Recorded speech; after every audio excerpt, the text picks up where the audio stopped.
Hello, everyone. This is Al Fadi, and I want to welcome you back to a continuation of this fascinating video series on the possible origin of the Quran. Today, we are actually going to take a look at allegedly the originator of the idea of collecting the Quran, and we're talking about Umar, who became, according to the standard Islamic narrative, the second caliph among the righteous caliphs of Islam after Muhammad. The traditions say that he was the one who prompted Abu Bakr to collect the Quran for the first time. It was his daughter Hafsa, that happened to be one of the wives of Muhammad, that preserved that copy. But there are also holes in this particular narrative. However, I will interact right now with our guest concerning that, because he's going to bring in even another angle that might be foreign to many of you. I may even get surprised by some of the stuff that he might be sharing. With us here, of course, in studios to unpack all of this is no other than Dr. Jay Smith. So, Jay, tell us about Omar. Right. And I want to say something before we even get into this. And this is all what we call green papers.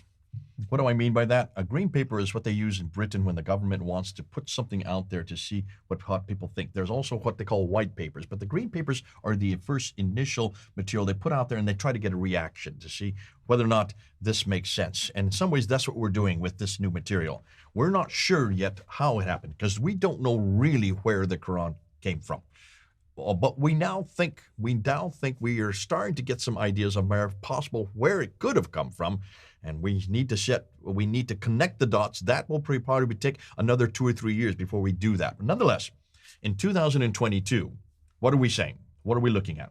Well, in 2022, this is what we know. So I'm putting the date there. So if in 2024 and 2025, Jay, you said this. Or Al-Fadi, you said this. You're changing your story. Yes, we're going to have to, depending on what the evidence shows. Yep, that's scholarship. We need to go back to the 7th century, and that's what we've always done. We always want to go and find out what was happening in the 7th century.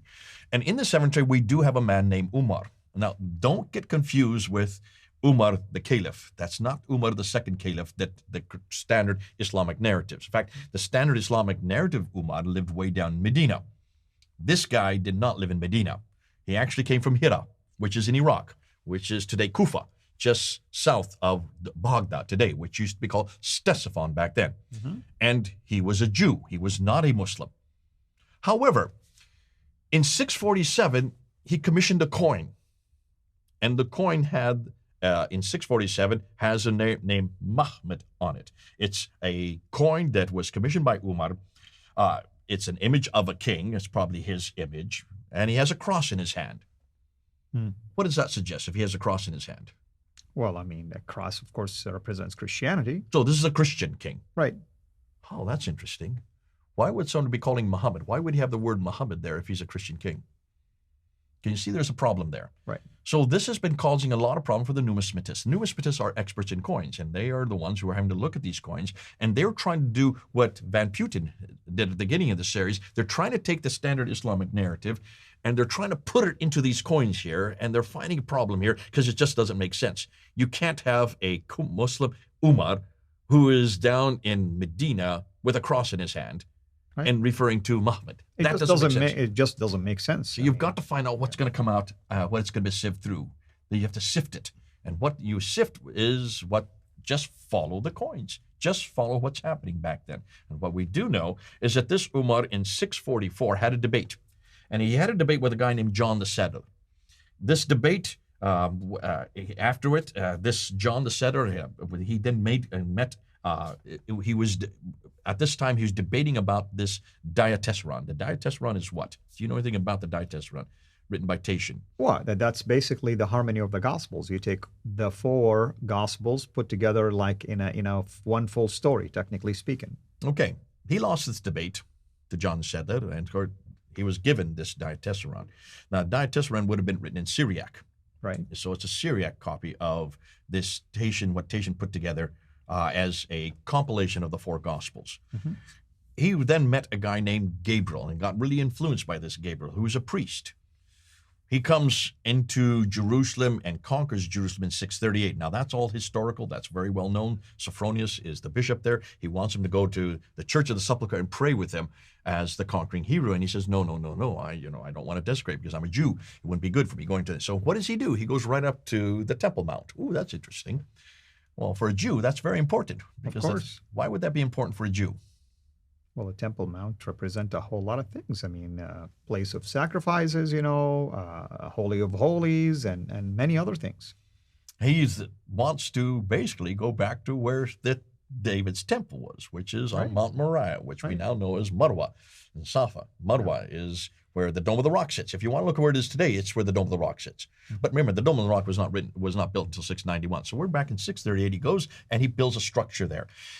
He and Gabriel get along really well. In fact, he gets very influenced by Gabriel, this priest. And Gabriel gives him a book, and he gives him a part of this diatessaron, this Syriac text.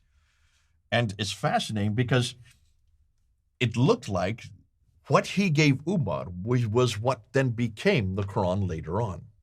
So we're talking about the 7th century. And this is what we're looking at. We're zeroing in on this because this is interesting.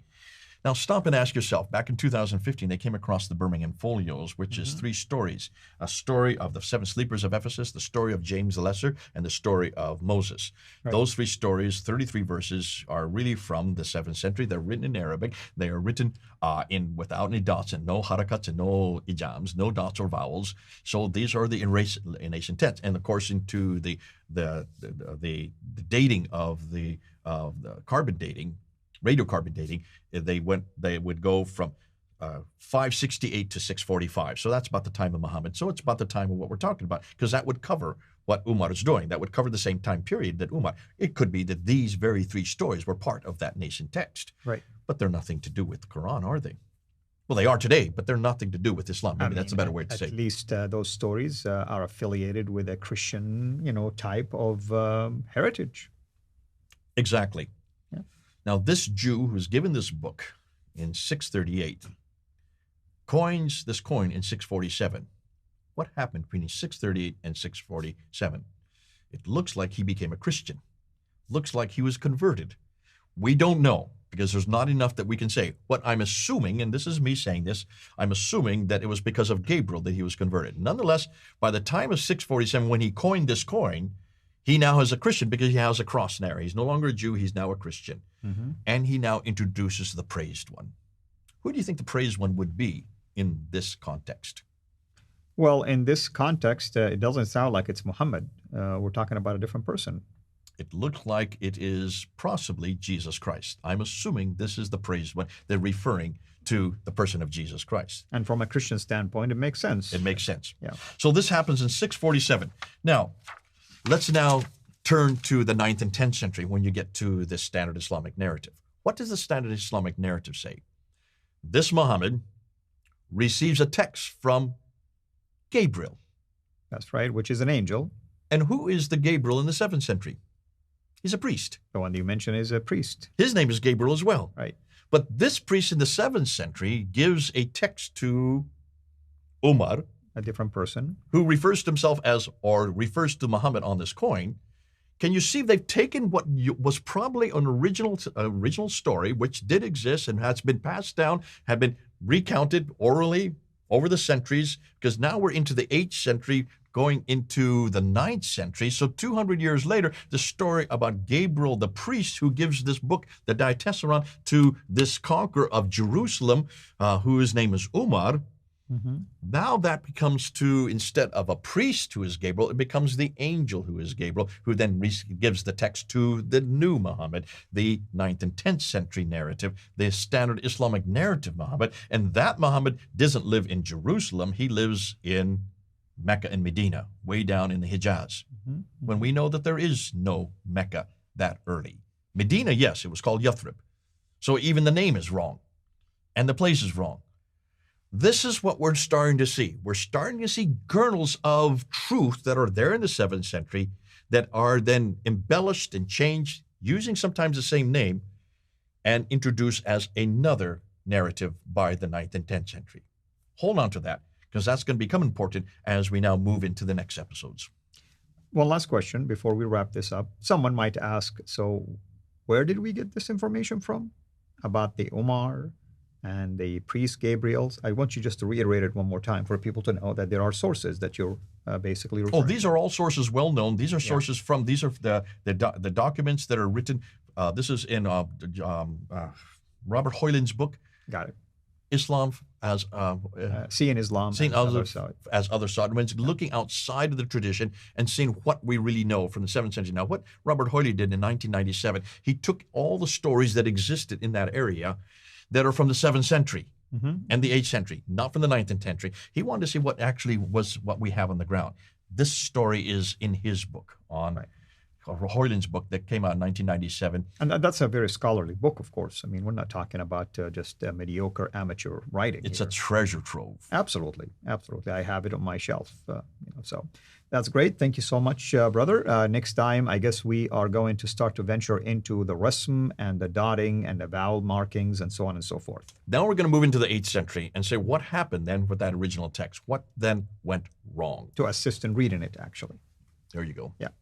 Well, everyone, hopefully you've been tracking along with us, and hopefully you have been enjoying everything that we presented to you. As always, we welcome any of your comments and interactions with us. Until we meet again next time, have a blessed day. Thank you for watching this video.